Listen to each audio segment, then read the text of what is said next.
जय श्री श्याम भक्तों, आज हम चौथ माता की कहानी सुनेंगे। मंगशीर माह की कृष्ण पक्ष की चौथ को व्रत किया जाता है। वैसे तो हर महीने किया जाता है 13 की 13 चौथ।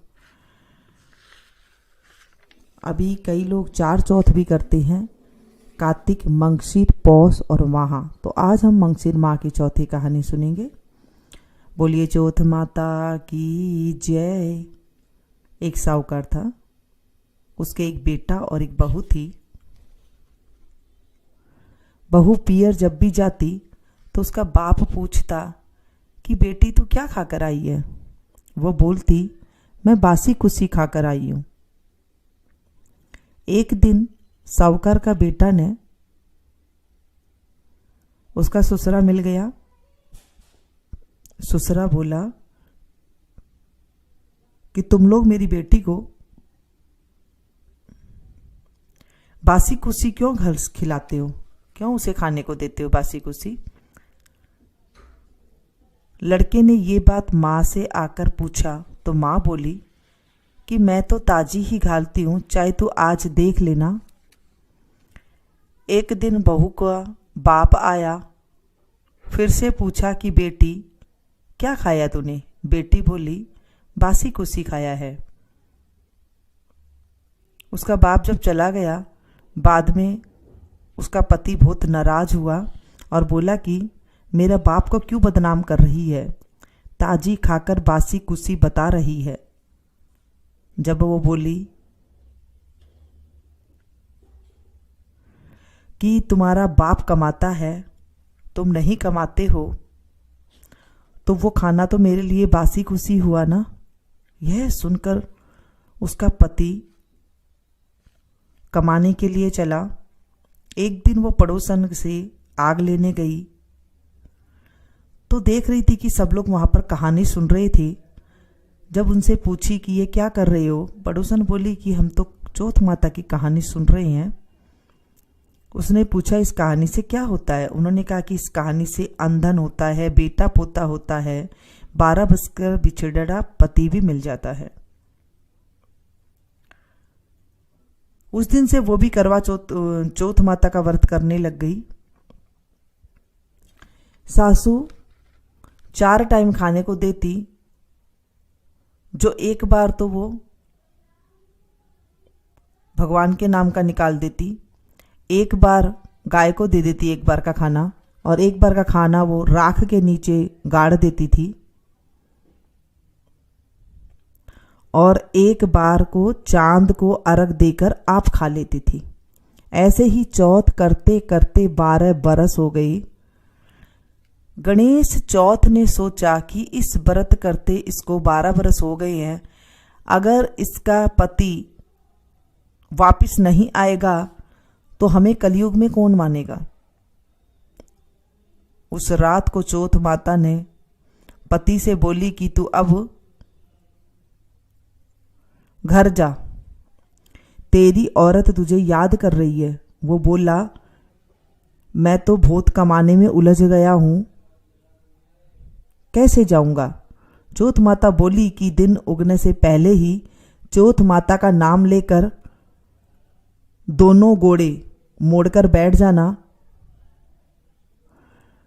तो देने वाला दे जाएंगे और लेने वाला ले जाएंगे। वो सवेरे उठकर ऐसे ही करा, सारा काम पूरा हो गया।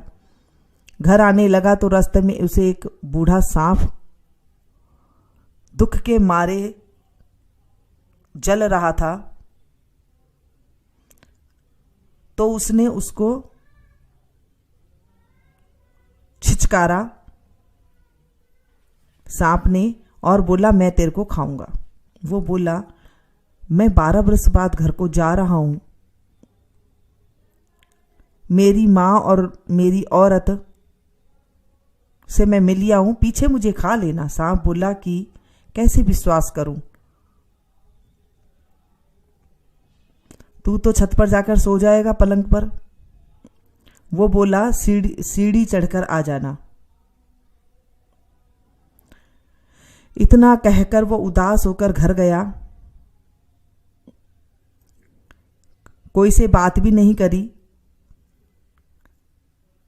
रात पर जब छत पर सोने के लिए गया तो एक सीढ़ी में बालू और एक में दूध का कटोरा रख दिया और एक में पानी का कटोरा और एक में फूल बिखेर दिया।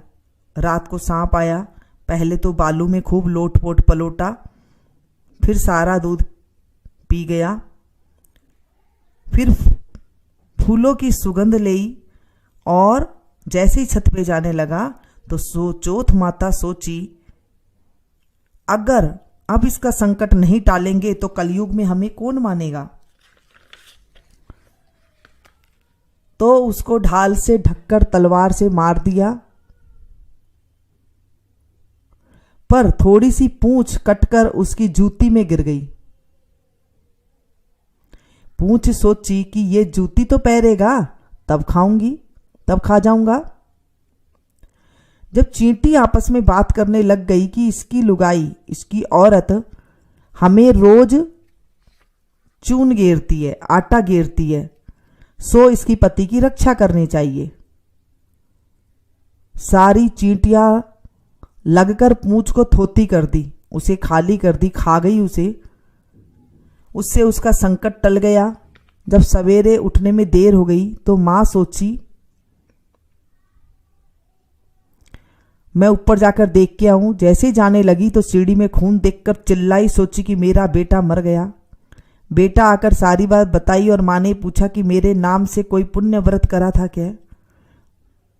मां बोली, मैं तो कुछ भी नहीं करा, पर लुगाई बोली कि मैं बारू चौथ तुम्हारे नाम से करा था। मां बोली कि मैं तो व्रत करते हुए तुझे देखा ही नहीं, तुझे तो चारों वक्त रोटी खाती थी तू तो। बहू बोली, एक टाइम का मैं हथकार का निकालती थी, एक टाइम का मैं गाय को देती थी, एक टाइम का मैं राख में गाड़ देती थी मिट्टी के अंदर, और एक टाइम का मैं चांद को अर्घ देकर खाती थी। ब्राह्मणी की लड़की को बुलाकर पूछा तो वो बोली, हाँ मुझे देती थी। गाय से पूछा तो वो उन्हें साहूकारा भर दिया। राख को खोद कर देखा तो सोने की ईंट हो गई जो इसने रोटी रखी थी। सारी नगरी में उन्होंने हेला फिरा दिया। सबसे कहा कि पुरुष की औरत और बेटा की मां सबको ये व्रत करियो। दीदा गोड़ा आंख गोड़ा को धीरा सी, और सबको ये व्रत को करियो। हे चौथ माता,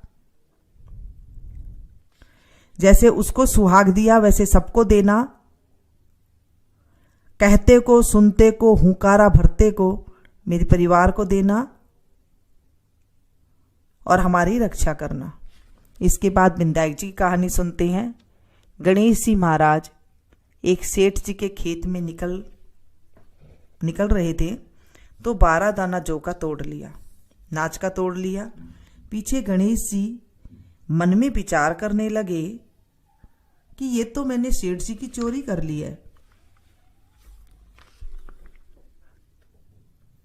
गणेश जी सेठ जी के 12 वर्ष नौकरी पर लग गया।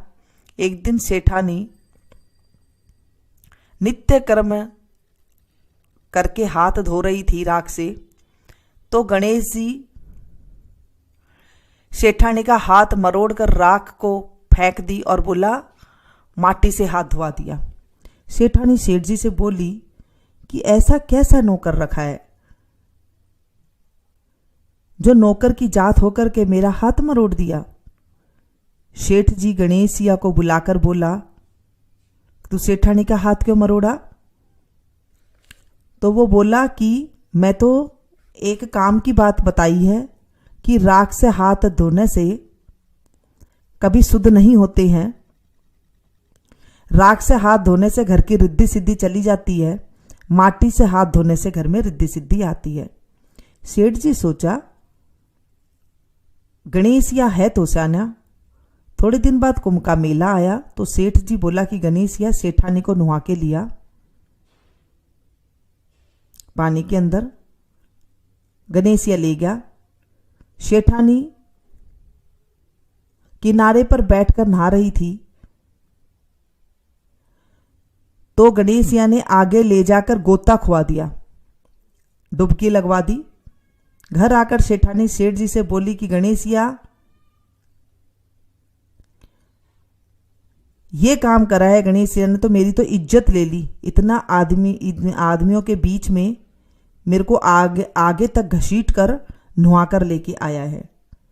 गणेशिया को बुलाकर पूछा तो बुलाकर किनारा पर बैठकर छबल छबल करके नहा रही थी और सबके नहायड़ा जो नहाया हुआ पानी था उससे नहा रही थी। जब आगे जाकर नहाते हैं तो अगले जन्म में बहुत बड़ा राजपाट मिलता है जिससे मैं उन्हें आगे जाकर नहला लाया। सेठ जी सोचा कि गणेशिया है तो सानिया भूषाना है ये तो। एक दिन घर में होम हो रहा था। सेठ जी बोला कि गणेशिया सेठानी को होम में बैठने के लिए बुला लाओ।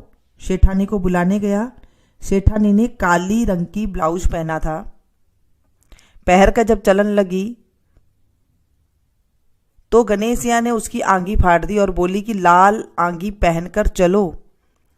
सेठानी रूस गई। सेठ जी आकर पूछा कि क्या बात है। सेठानी बोली कि गणेशिया ने मेरी आंगी फाड़ दी है। गणेशिया को बुलाकर बोला कि तू बहुत बदमाशी करने लग गया है। गणेशिया बोला सेठानी काली रंग के कपड़े पहनकर जा रही थी, मैं तो उन्हें निकलवा कर लाल रंग के कपड़े पहनने के लिए बोला है। काला रंग का कपड़ा कभी शुभ काम में पहनने से काम सफल नहीं होता है। सेठ जी बोला भाई गणेशिया है तो समझदार। एक दिन सेठ जी पूजा कर रहे थे तो पंडित बोला कि मैं तो गणेश जी की मूर्ति लेकर के आओ।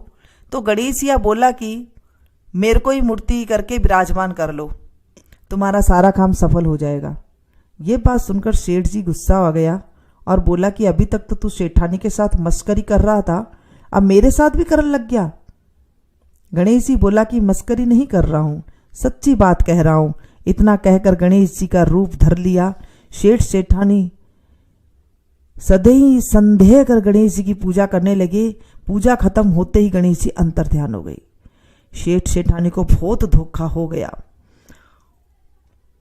और वो आपस में बात करने लगे, हमने तो गणेश जी हमारे घर में रहते थे, हमने उससे सारा ऊंचा नीचा काम करा लिया। गणेश जी सपना में आया और बोला कि मैं तो अपना खेत में से 12 दाना आपका खेत में से नाश तोड़ लिया था, उसका दोष उतारने के लिए मैं आपका 12 बरस काम करा। सेठ जी के करोड़ों रुपया की माया होगी। हे गणेश जी महाराज, जैसे वो सेठानी को दिया, सेठ को दिया, वैसा सभी को देना। इस कहानी को कहते को, सुनते को, हुंकारा भरते को, मेरे परिवार को भी देना। हे गणेश जी महाराज, हमारी रक्षा करना। हे चौथ माता, हमने आज कथा सुनी है चौथ माता की। इस कथा में कोई गलती होगी हो तो हमें माफ करना।